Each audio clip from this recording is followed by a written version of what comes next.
Non sono mancati i feriti per colpa della grandine, la gran parte curati in ospedale a Padova, dove gli accessi al pronto soccorso per colpa del maltempo sono stati ben 62. Una ventina di persone che sono state appunto colpite da questi chicchi, a dire poco, insomma, no? Di grandine, di dimensioni importanti e che hanno provocato appunto delle lesioni, per carità superficiali, però insomma hanno messo in apprensione le persone e giustamente hanno ricorso alle cure del pronto soccorso. Punti di sutura per ferite alla testa dovute alla grandine o tagli da avretti rotti, tutti uomini soggetti ricorsi alle cure mediche.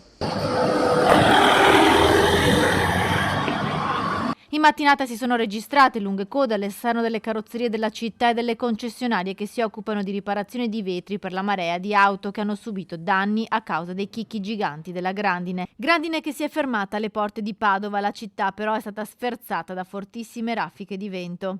Qui siamo in via Bach, nel quartiere Arcella, il più colpito insieme a Torre, Ponte Vigo d'Arzere. Un grosso ramo di un albero del giardino della scuola salvo d'acquisto è crollato in mezzo alla strada che è stata chiusa. Molti anche gli alberi delle case private che sono caduti. Gli effetti più grossi sono stati la caduta di rami conseguente al vento che ha intralciato la viabilità. Quindi oggi la giornata dei mezzi di soccorso, delle squadre del Comune di Padova e dei Vigili del Fuoco è stata una giornata di intervento per ripristinare la viabilità dove i rami caduti hanno creato qualche intoppo. I carabinieri sono intervenuti per dare una mano nelle attività di soccorso a Ponte Vigo d'Arzere. Il vento ha scoperchiato un distributore di benzina.